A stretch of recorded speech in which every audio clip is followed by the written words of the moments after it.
Any business that is not able to produce at scale, it would be expensive to patronize such a business.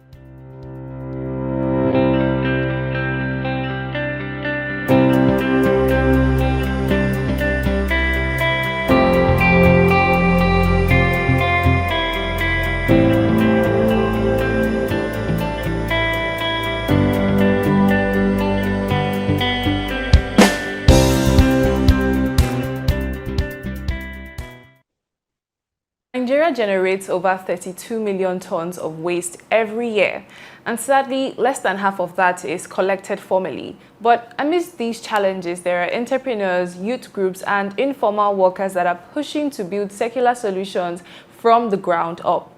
Hello and welcome to another episode of The Circle in collaboration with the Secular Economy Innovation Partnership. And in today's episode, we want to explore how innovation, governance, and community action are shaping Nigeria's transition to a secular economy. And we'll be drawing notes from CIP's last scoping mission early this year, which took place across various states in Nigeria. And taking us through this, I'm joined by Obaloluwa Dairo, Lead Venture and Policy Development at CIP. It's a pleasure to have you on the program, Oba. How are you doing today? Yes, thank you so much, Tony. Thank you for having me. I'm doing Oh. great. All right, so let's just get right into it. Like I said, we'll be starting from CIP's last scoping mission that was carried out across various states in Nigeria. So I want to first of all start off with what stood out to you. I know you met a lot of organizations that were doing a lot of things in terms of secular innovation and waste management solutions as well. So just to give us a bit on that, what that journey was like, what stood out to you in terms of as well as the reality of waste management challenges in Nigeria, and how did you see people in different communities and organizations try to create opportunities from these challenges? Yeah, thank you so much, Tony. So I think it's very important to give a background of what the scoping mission was, or what the scoping mission is. Yes. So the Nigeria Secular Economy Scoping Mission. So we're commissioned by the Netherlands Consulate here in Nigeria to look out for where the opportunities are across Nigeria, particularly opportunities in the waste and circular economy ecosystem. And we went about that by visiting 7 states in total. Lagos, of course, because we're in Lagos, engaging with all these different stakeholders. So we went to Oyo State, we went to Ogun State, we went to Anambra State, we went to Abia State, we went to Abuja, and we went to Kano State as well. So those states, and the intention was pretty much to engage with local partners and to identify where the opportunities are for circular economy and waste management development in Nigeria. And so we want, of course, the approach of the consulate or the approach of the Netherlands in Nigeria has always been an ecosystem approach, whereby everybody is engaged to understand what the challenges are and where the opportunities are. And so when we embarked on that journey, the vision or the mission was very clear. We wanted to know where the opportunities are and hear from the horse's mouth. We wanted to hear from the people working on ground what the challenges are and where the opportunities are.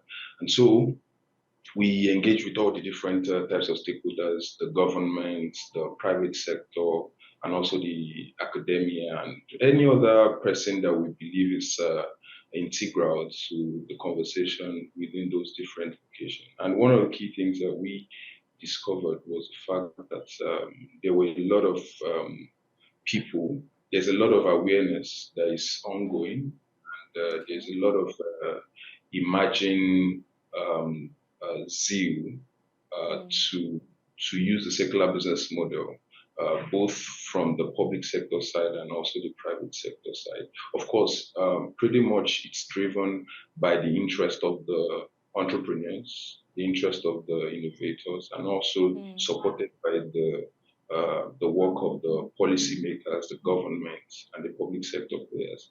And so I would say that in terms of challenges, of course, it's almost like the same challenges with doing business in Nigeria. Uh, Pretty much the same set of challenges.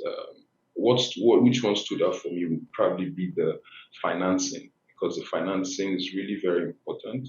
And so when you don't have the financing, and because now someone would say that when you do business in Nigeria, it can be a little bit difficult. But if you are now trying to do some more using the circular business model or using the sustainable business model, which is pretty much still nascent, which is pretty much bought within Nigeria, it's even more difficult. And so it's that reality came pretty much strongly during the process, because one of the key things that kept on appearing among the entrepreneurs is the fact that they need financing to scale. They need they have a lot of things that they want to do, but they have the challenges with access to finance. And so that was really the major thing that stood out for me. And since then, since that particular mission, we've been engaging different stakeholders, and also we went ahead even to engage some of these entrepreneurs to explore partnership. For example, like I said, the commissioning of the Lagos consulate of the Netherlands is to see where there are potential partnerships, between where there could be potential partnership between Nigerian and Dutch businesses. And so those partnerships would also help to unlock more financing opportunities. And that's what we have done. We have done an outgoing mission in July and September, where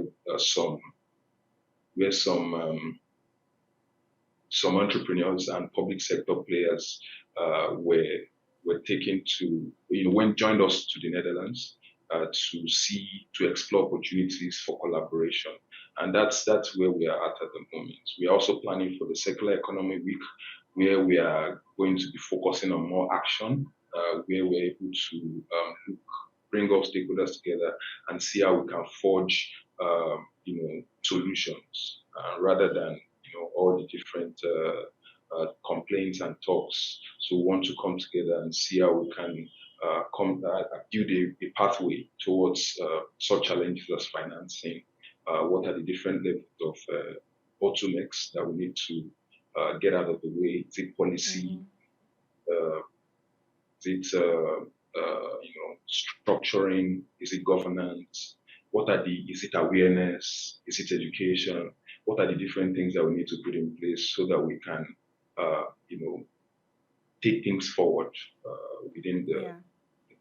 within the ecosystem. So that's really it. Okay. Thank you.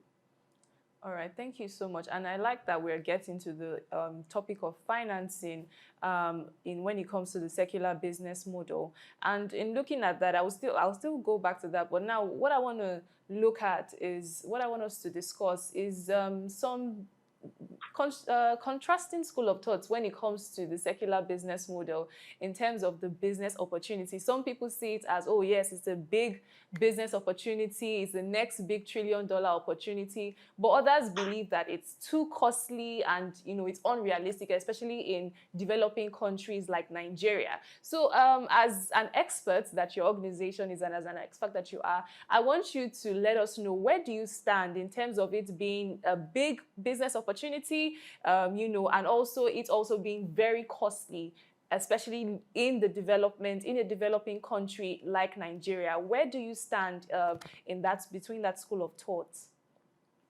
Mm. Of course, people have different opinion about sustainability, about doing a business sustainably. I think it's very important to say that it is no longer a nice to have. It is something that is very important. It's critical to our sensitivity or our sensibility to do things or to do business in a more sustainable manner. We are faced with the challenges of climate change every day.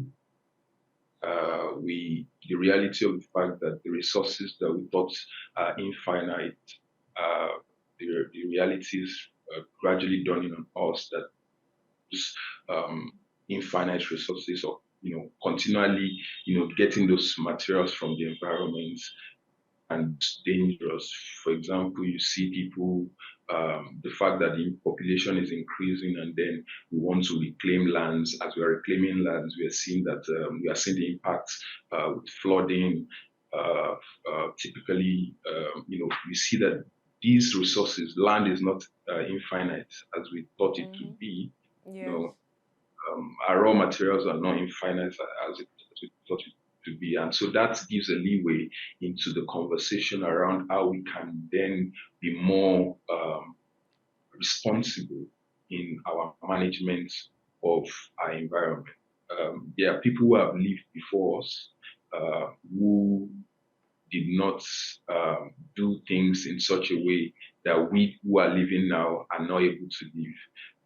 But it's also responsibility for us to think about the future, especially for our children, for the unborn generation.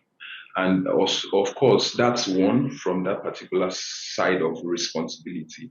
But on the other side of the question, which you asked around whether it's a viable model, whether it makes any business sense to do or to use the secular business model. Yes, it does. One of the key things that we need to understand is the fact that the secular economy encourages more creativity around design thinking. It tells us to look at our entire production chain, our value chain, and to look at where the touch points of value Yeah. losses are. So it is not just about waste. It is not just about the dump site or material recovery. It is also about looking at the entire business, the value chain of the business, the supply chain of the business. How can we reduce, or how can we cut down on waste? And that's, if you are cutting down on waste, it means that you are able to make more revenue as a business. If you're cutting down on waste, it means that you're able to create more jobs. If you're cutting down on waste within your process, it means you're becoming more sustainable as a business. And it's definitely then makes a lot of business sense.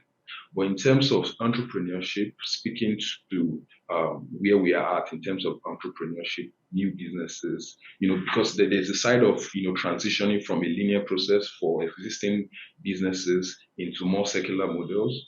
That's the one I just explained. For the entrepreneurship side, where people are building new products that are more secular and more, especially from waste, those ones, that's pretty much where some of the challenges are with scaling uh, these kind of businesses.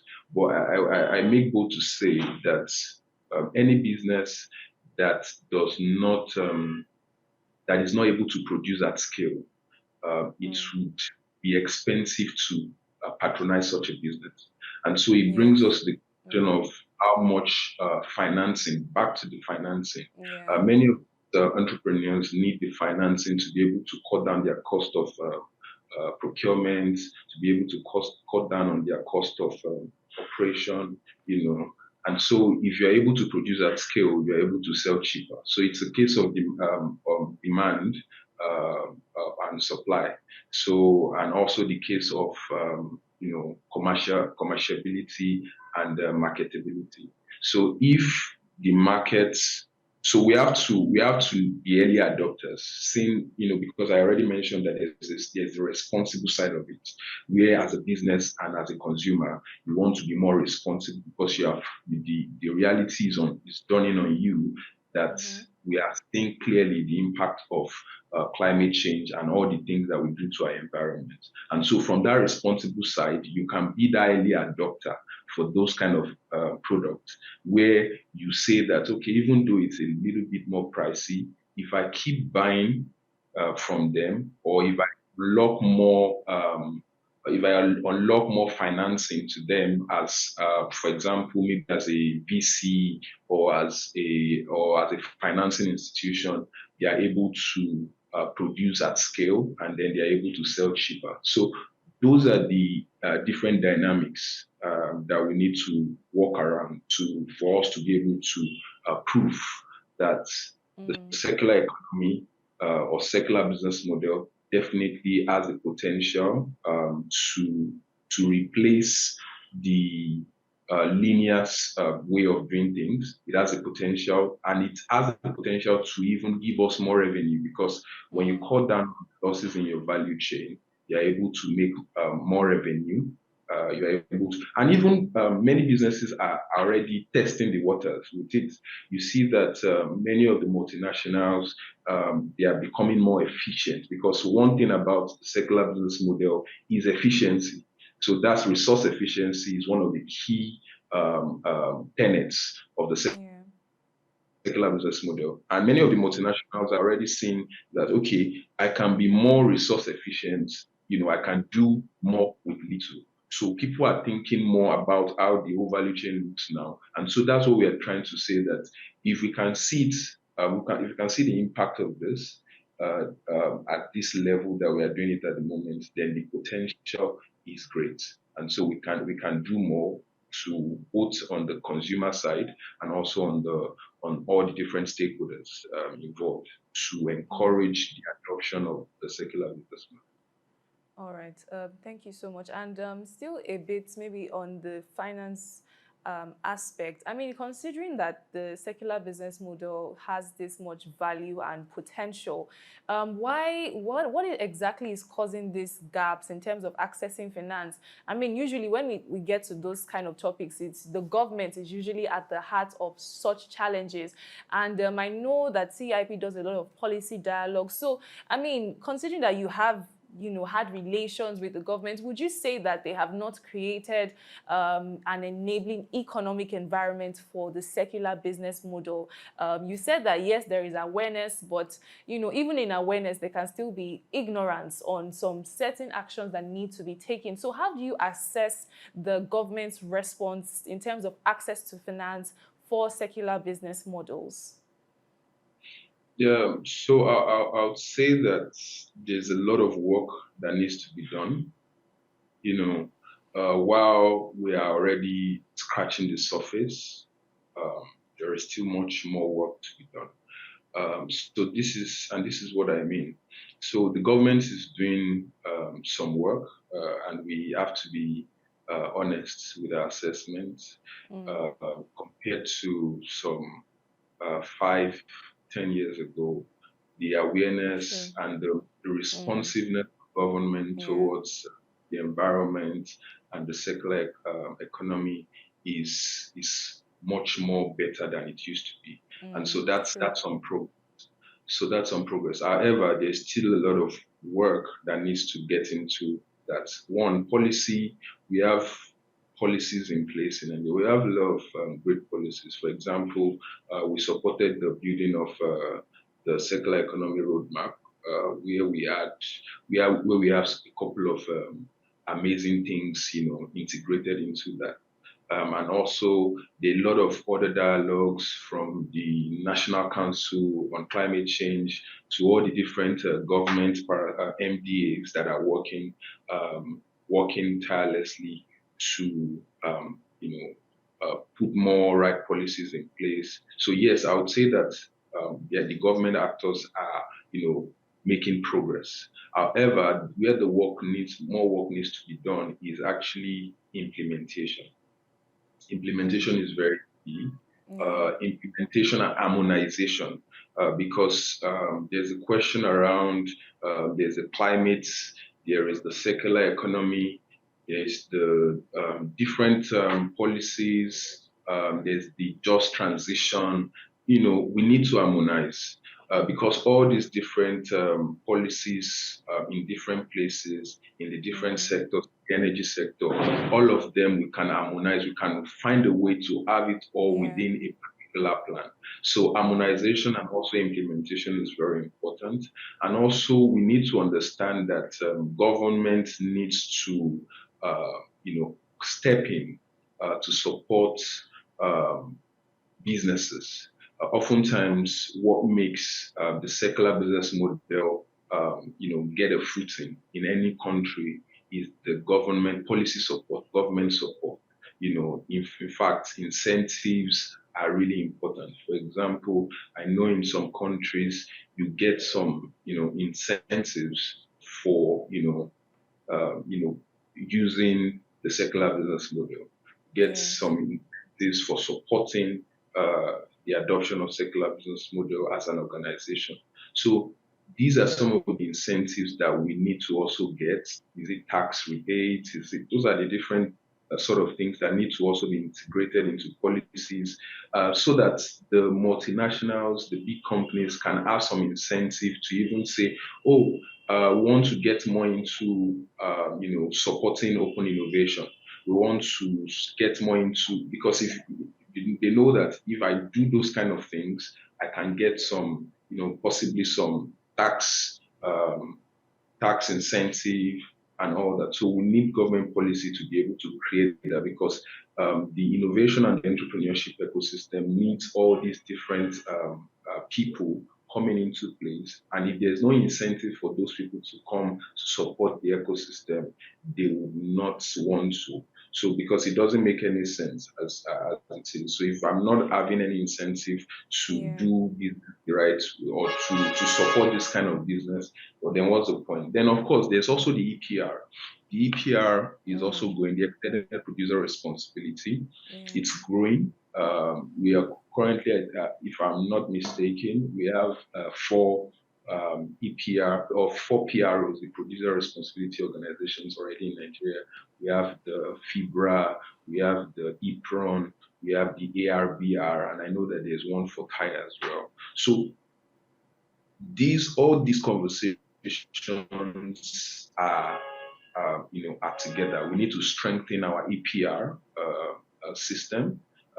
We need to because it's also driven. That's driven by policy. That's a policy strategy for the secular business model. So we need to drive. We need to drive more efficiency into our EPR system. More people need to make commitment. More companies need to make Yeah. commitment to our EPR system. So those are some of the dynamics. Not to talk because there's a lot to say, but let me just Yes. keep it at.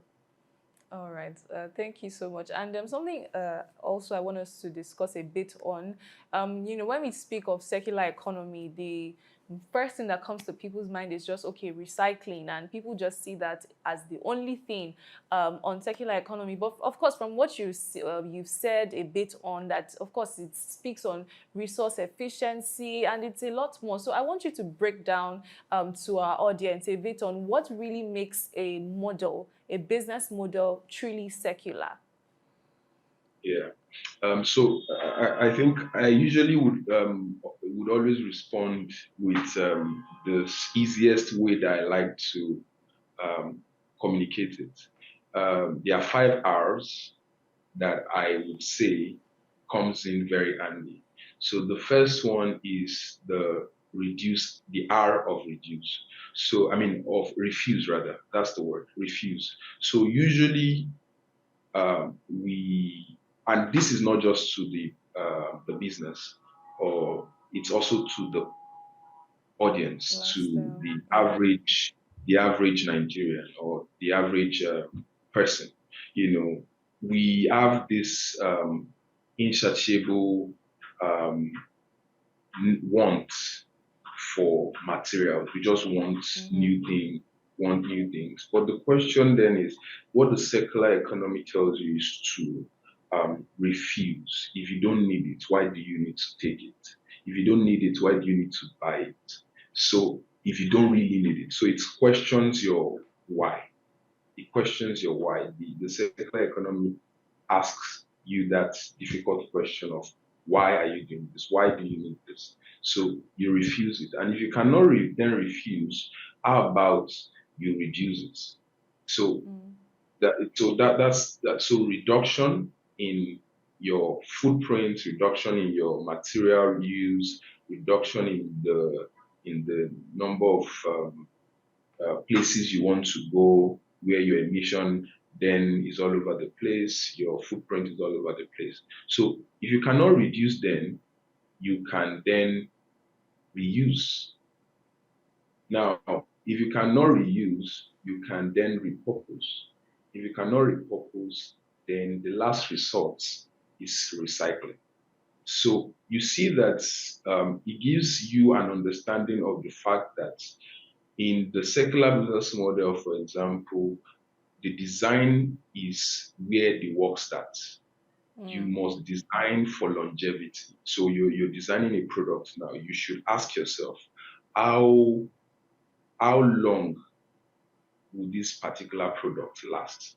Because if you design a product that lasts, it means that the the need for getting a new material would be would not be needed in such a long time for that particular purpose. So if you're designing a new phone or a new gadget, you must think about how do you design it to last.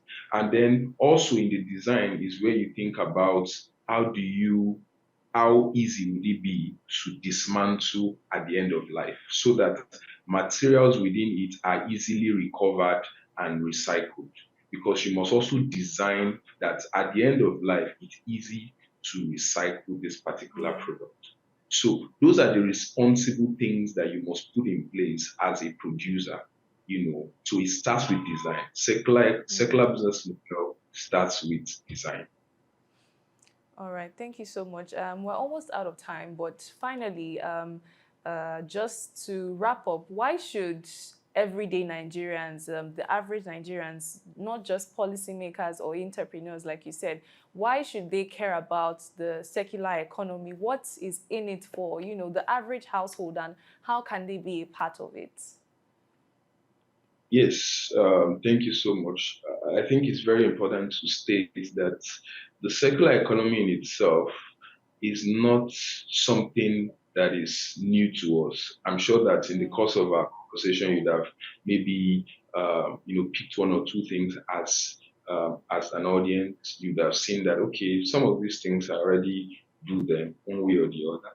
You know, but the point is, the only new thing we could say is actually maybe taking it industrially, making it more, taking an industrial approach. That's the one that we could say is new to us. And so it brings us to the fact that how can we, become, um, reassess ourselves. That's the word. We need to reevaluate the way we do things. Some of Mm. the good things that we've been used to doing, that we have thrown away one way or the other, we need to get back to doing those things. For example, where we, you where we encourage reuse of things, where we encourage repurposing materials, where we encourage, repair, where we encourage maintenance. Those are some of the key things that we should be doing. And also waste management. Waste management is very important because if waste is not managed properly, it becomes very difficult to recycle. Mm-hmm. And that's why I Yeah. said that, for the product designers, for the companies, they have to start with design. It starts at the design phase, right? But for the consumers, for the households, it starts with how you manage your waste. So if you want to throw away your waste, you shouldn't be commingling your waste. You should be able to separate your electronic waste from your food waste. Your food waste should be separated from your textile waste. Because the people who are, of course, we can't rule out recycling, right? Because there are products that will get to end of life that we cannot repair, we cannot repair them, we cannot maintain them. So we would have to recycle them. So the people who are doing the business of recycling, you make their work easy, or you make their process easy if they get the the particular material, if it's electronic waste, if they get it in the cleanest mode possible. The person that is taking plastic, it's easier for them if they get it not from the gutters. If they get it from you, you've packaged it in such a way that it's clean, it's easy for them to recycle that way. It cuts down on their logistics, and they're able to, even get the product to you cheaper, because those are some of the small things that we don't know Mm, contributes to mm, how expensive products get yeah. when ready. So when the logistics is down, um, through your own support of getting the materials in such a clean way, um, delivering it in such a clean way, then logistics is down, then the product is cheaper at the end of the day. So those are some of the Mm, different things. So your small efforts really counts. You must understand yeah. that when it comes to circular economy, it is all of our efforts put together. So you must see yourself as a key stakeholder in this. You must see yourself as a major player, and all the small efforts that you see. For example, keeping that nylon. If you don't see a waste bin close by, keeping that nylon in your pocket, it won't do you any harm. Mm-hmm. Throwing, it's actually very barbaric to throw your waste, Yeah. Honestly. out of the Yes. window of the car. Mm-hmm. It's barbaric to just, all those different small things. They are small, but those are the things that build a nation. And Yeah. that's what circular economy encourages. Yeah. All right. Thank you so much, Oba. It's been such an enlightening conversation. Thank you so much. Before we wrap up the program, let's go into some quick facts and fixes.